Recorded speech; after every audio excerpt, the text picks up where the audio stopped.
你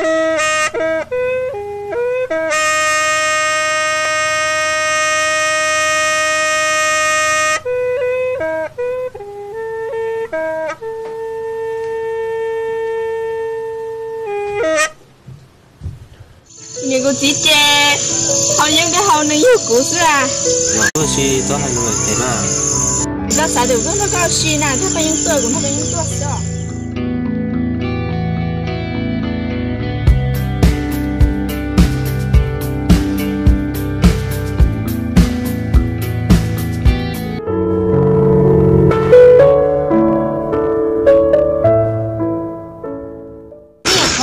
我培养的都冇试咗。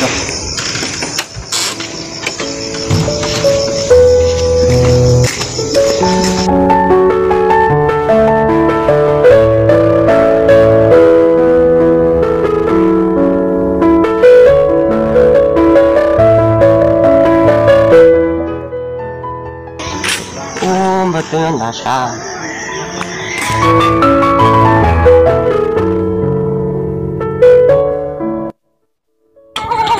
都唔曉啊，得到了。哦，那個都，你話住什麼？可能。nhỏ sa, tôi rồi na nhỏ sa. Nếu chú nói xem là một dầu có một thằng đó. Là thằng đó thôi à? Thằng có là phải trong đó sao? Ba ba. Mất tất chứ.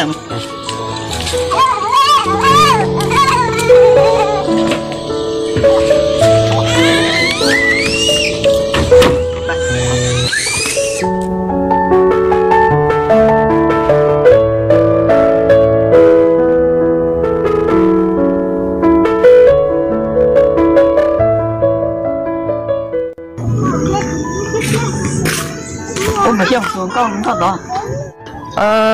Như tao chơi chỉ mất gì à, mình ăn chua sao, anh em nhiều lo hết chuyện rồi. Là thả rồi.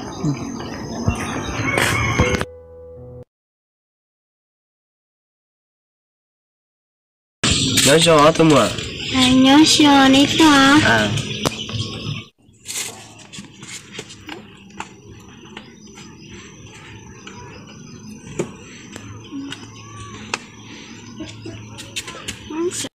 Chào to thế nào?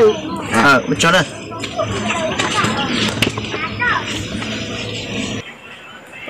Tôi mua ném bèo đi chào. Cô em nó bèo phải dán nọ, tụi nó hơi sang nọ. Lò. Tụi nó em nhớ bèo đi chào. Cô hơi đi tú à, tụi bây giờ nó hơi đi xong nè. Lò xong mà. Tôi mua ném tao mua ăn đâu đấy. Chị tao mua cái giờ này chỉ mua ăn đâu đấy. Lò lên đã, giờ chúng ta mua một cái mua gì nữa? Tao cơ mà. Rồi cái tết mua gì à? Nhưng ở trong lùn ít tổng ra giờ không nó kia cho nó.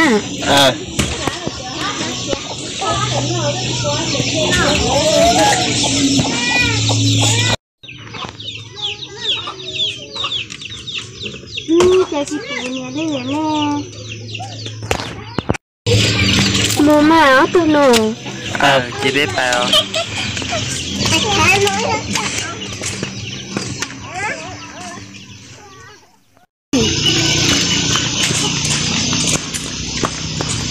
Bây giờ cái trò xem nếu một xin đã mình có phải được sống. Bây giờ nhà bé ít tuổi nhỏ rồi nó chỉ còn nè ở đó chứ. Cô nè là họ là chia. Đi cha chỉ bảo cái gì mới gì nè. Cô chế đi cho bé chia con thầu của chị nghe ra là. Thì cho cái tôi chia nè. Bây giờ thì lúc này bữa cả bé tụ lớn có. Tao cơ mà cái gì bé giờ nè chỉ có tay lúc thế. Lúc mà trời có tuổi nhẹ là nó vừa đâu có mà lúc cơ mà. Lời thì sẽ cho em nó kia là đi có hay sao? Hai tiêm mà. Ê, cái này nè, thường đây đến chia sẻ cái này kia hả? Đấy mà.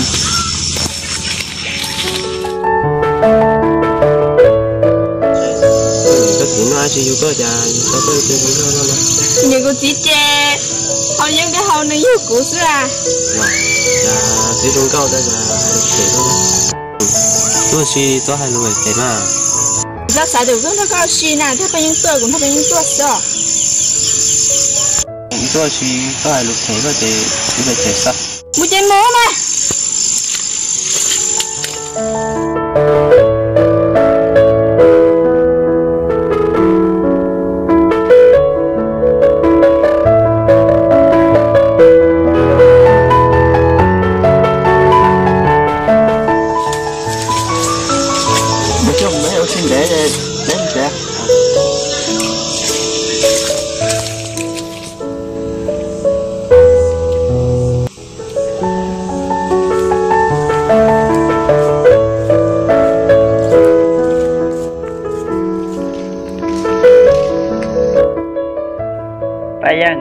để cho trẻ chơi cái bệnh trẻ ó.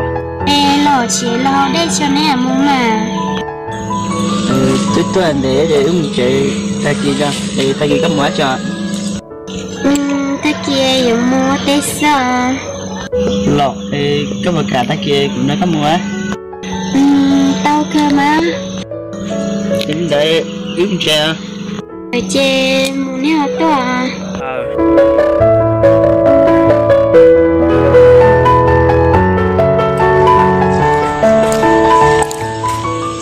Xong chúng con đợi chúng có cơ bị nhảy cơ có tôi có bao nhiêu quê nhổ à nhưng con đợi cái xương có ra của nhỏ thấy lo là cả nó mất việc xa nó lên đợi chứ nó có mua trong nó không chuyện đó à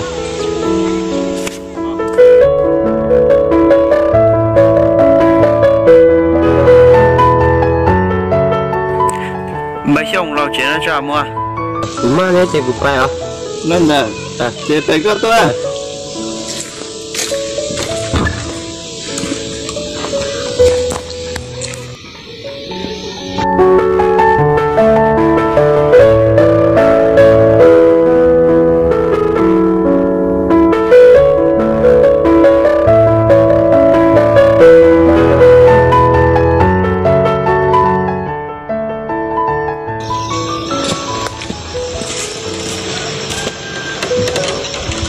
không có nhớ trẻ à nhớ trẻ mà tốt là vậy rồi bây giờ nhiều té ngon ô nhiều con này nhậu sao trẻ cũ đi trẻ quá mua bây giờ thì giờ nó bây giờ phải sẽ bao nhiêu đến mua phải lo đặt bay à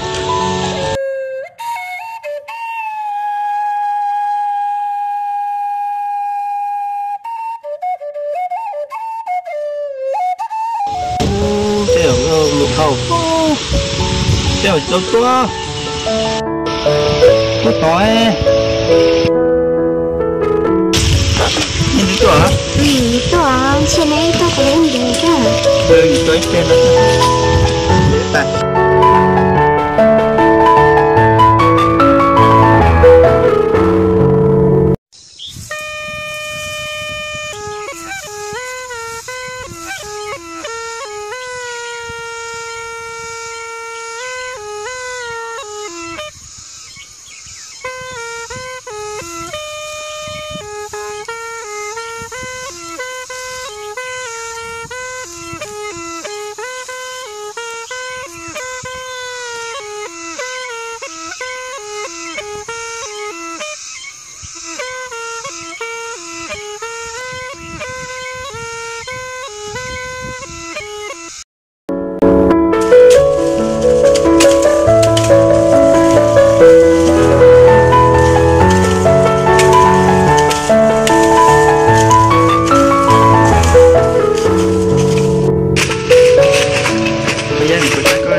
con này rút nhưng mà có là tốt ba cái như thế rồi có wow cái này thì tao có những được chưa nào cái tôi mua cái lông beo cho nó wow cái hạt đá này chứ này rồi xong mà đó xong rồi xong mà như nè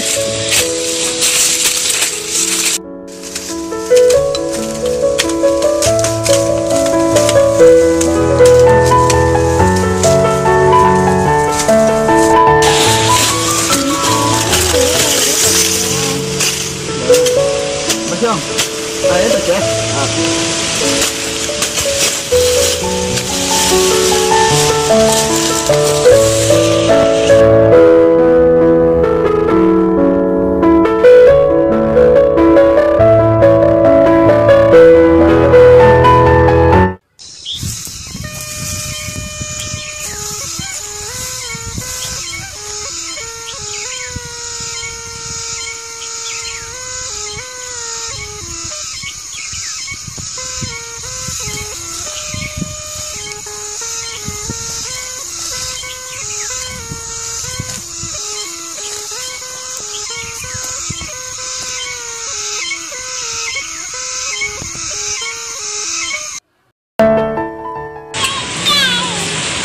Chứ hiện vậy thì nếu mà ba Lò lên rồi, nhưng mà phải nè.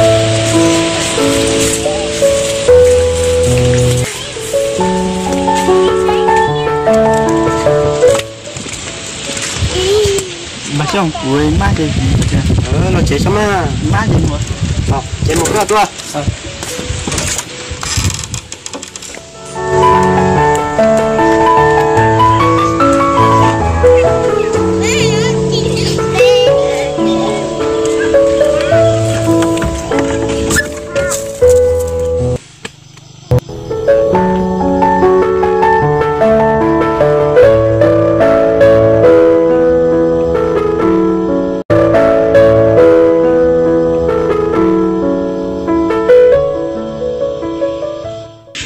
giờ chỉ bỏ nó tao thấu nó lo nè chồng nó lo loại chồng tí luôn nè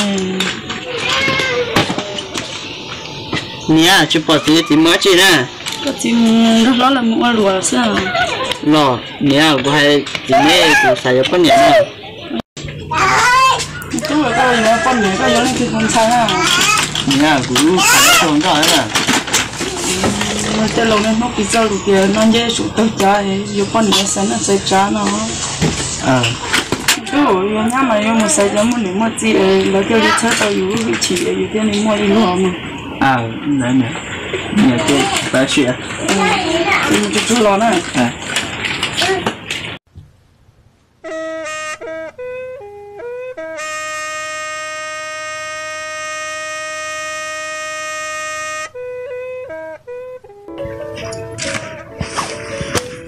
Chú, cái đó là Tôi à. chợ ta. Bây giờ hôm nay có điểm mới chỉ rồi. Tụi nè, cái xe của người ta là sao? Là của hai chị cao và cả.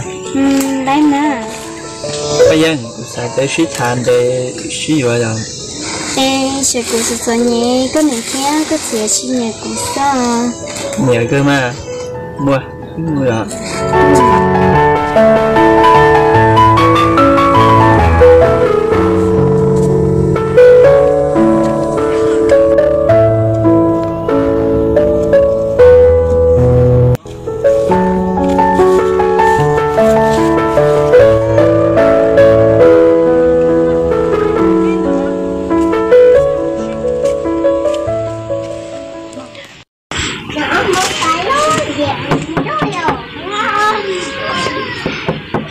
nhớ cho nhá rồi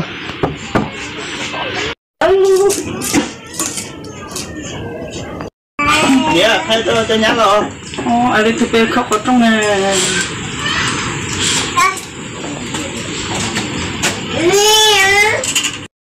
Ở trái là có chứ.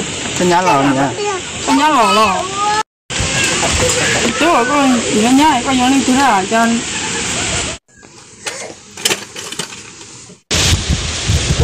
tôi giờ có tôi có san chế có một cái món nhiều món gì nào có vô này cái những ngày nhiều thành phần được xứ lộ Dạ, bây giờ biết chỉ thản từ cho bây giờ là tên nhau rồi.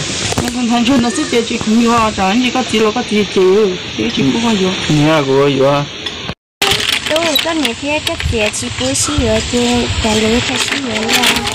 Bây giờ mình thấy cho tay con lò rồi. Thì cố gắng mình này. tôi cũng nó xí mình thấy có chỉ mua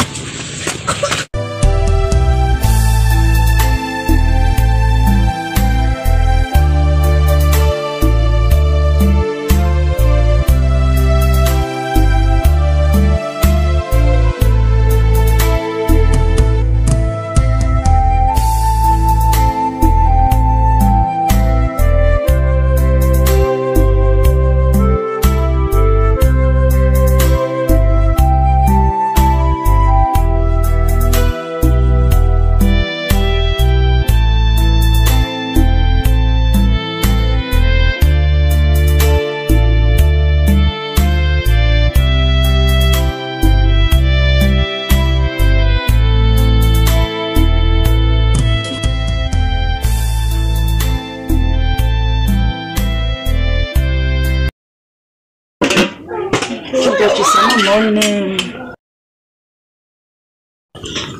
tôi giờ có chỉ sợ nó mỏ đi nào nè nên chỉ bố bùi bây giờ ai yo nên là nhân sinh cho xíu thì chúng mình nhiều một chiều cho số tôi yêu nữa có tôi sẽ cho qua chỉ sợ nó mỏ có chiều mà mình thấy cho thật chỉ tiền thành luôn rồi theo đi số tôi nó nữa tôi chỉ sợ nó mỏ có chiều chỉ nó mỏ cho xong thà có tiền không có đồng rồi đi cho có tiền chỉ có cái vậy của một cái tết của nó lấy cái cái không chơi như vậy tết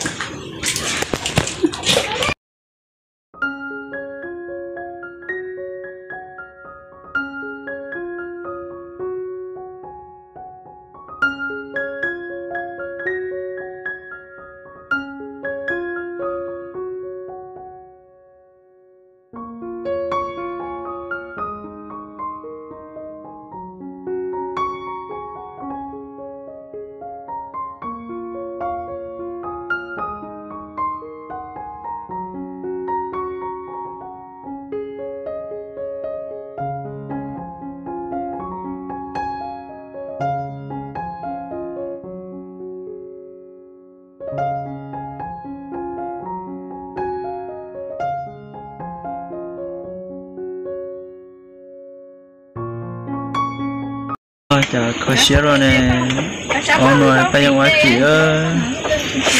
mình sẽ bây giờ cả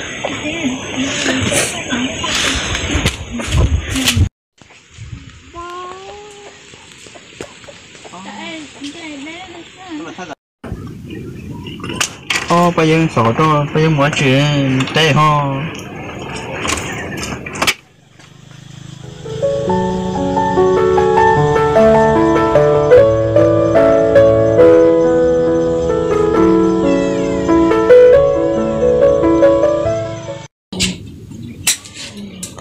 cái này nó nhà còn cho nó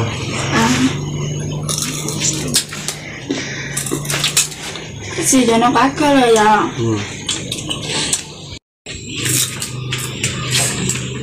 nhớ xưa bà xong đúng không nó đúng là chả là chả dạ